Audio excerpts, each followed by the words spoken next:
nobody looks a bit over 159 years old today, and it's great. You're living very well, I must say. And it's great to see you all here. And as you know, this is where the Irish and Fenian Republican Brotherhood were founded. 1858. But yesterday was a historical day that Queen Elizabeth, she signed Article 50 of Brexit, and that null and voids the Free State government of the 6th of December 1921 as the British apartheid system for the 26 and 6 counties of Ireland as an Orange Free State and a provisional government. She gave it royal assent. She can't give it sovereignty because she doesn't have the power. Sovereignty comes to the heart, and it comes from us. And that's what it is. 11:55, and we're told that Pope Francis, when he comes here, will address the Bull Laudabiliter. And we might read that, somebody might read that Bishop Buckley letter, please, because it's only gone up recently, and we're told that that letter is the key. Europe cannot impose that British apartheid system for the 26 and 6 counties of Ireland as an Orange Free State and a provisional government. It has to be a sovereign government. And our sovereign government is the 21st of January 1919 by the will of all the people of the 32 counties. And that's what we have, and that's what we have today. It's our first day back in our sovereign Dáil government by the will of all the people. It's our first day back in our sovereign Dáil courts by the will of all the people. And I think it's a great, and yet the papers or the radio stations or television stations, they mentioned it yesterday that Her Majesty had given assent to Article 50 of Brexit, and that's it. But that's all they said. They didn't explain it.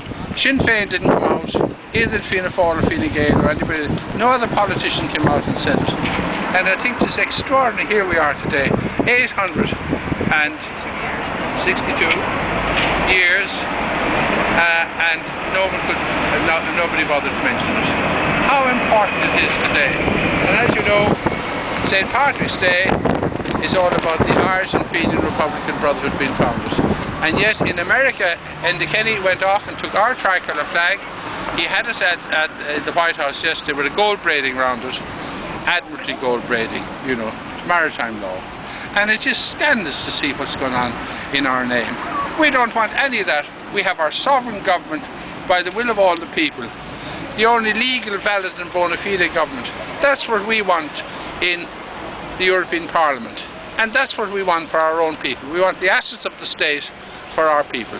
And that's what it is. And we can have it now if we all stand up and insist on it. We don't want any propaganda, lies or deception. Have you got that? Can you read it? Who's going to read it? Harry. I'll read it.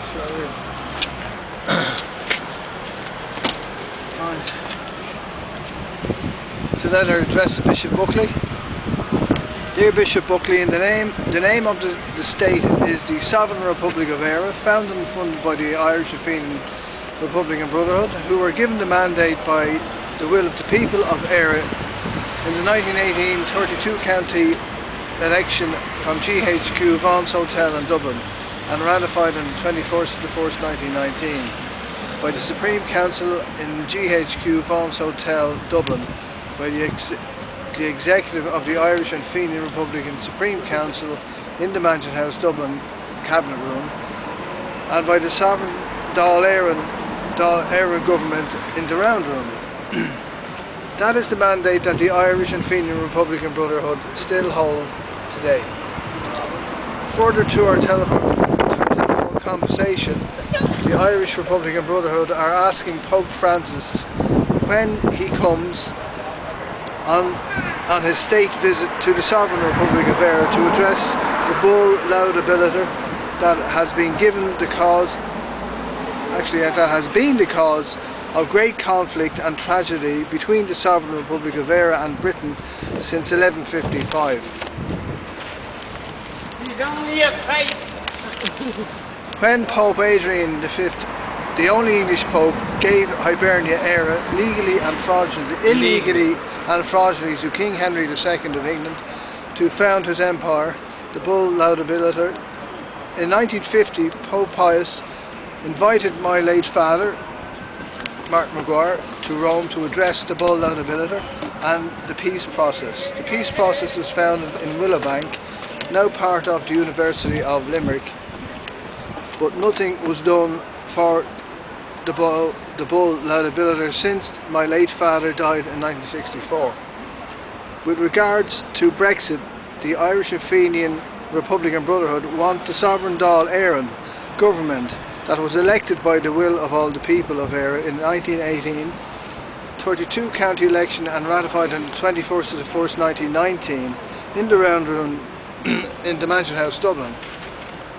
As the only sovereign Dáil Éireann to sit in the European Parliament and use the Irish and Fenian Republican Brotherhood's tricolour flag and sovereign seal of Dáil Éireann, 12-string AD, a Christian symbol and ethos. Signed and sealed on this day. No, you're missing. Oh yeah, you're missing one there. Sorry about that. Ah yes. The sovereign Dáil Éireann government is a 32 county mandate and sovereignty. The Irish and Fenian Republican Brotherhood abhor war, violence, propaganda, lies, deception, corruption and fake news, and our sovereign citizens, the people, should not have to be subjected to their by this Free State provisional government that was imposed on the 6th of December 1921 as a British apartheid system for the 26 and 6 counties of Ireland, as an Orange Free State and a provisional government that we have today in the Royal Dáil and the Royal Oireachtas that sits in the Duke and Leinster House and the European Parliament. The Royal Dáil and Royal Oireachtas are illegal assemblies and are under the Crown of England. All sovereignty comes from God. Back to the back. Here we are. Yeah. Signed and sealed on this day, the 1st of March, Anno Domini 2017, under the sovereign seal of the Sovereign Republic of Éire, William James McGuire, President of the Irish and Fenian Republican Brotherhood, President of the Sovereign Republic of Éire, President of the Republic of Éire's Sovereign Dáil Éireann Government, Keeper of the Sovereign Trinity and Sovereign Seals, AD, Harps, BC, of the Sovereign Republic of Éire. That's the letter addressed to Bishop Buckley on Billy McGuire. And there's been a great response from that letter from people saying that's the key to Brexit and a key to our sovereignty again. And I'm you know, these are people, and Europe is behind us 100%. They cannot impose what King George V imposed. And I think we have a great chance if we stand up now and say either that or we have to get out of Europe. We can't afford to get out of Europe at the moment, so we'll take that. And it is great that the wheel is turned full circle, and I think it's a very important time. And it only took 862 and 90. This is our 98th anniversary of the Sovereign Dáil Éireann government, which we all did on the 21st of January. And I think it's great that it's coming together now. Is that show the letter. is that your one? Yeah, can you show the letter, Harry? Just show the letter. Just put up the camera. You'll find it on BillyMcGuire.com. Yeah. It's very small on there, and I find it. Oh no, you can download it. It's free to download on BillyMcGuire.com. Okay. And everybody should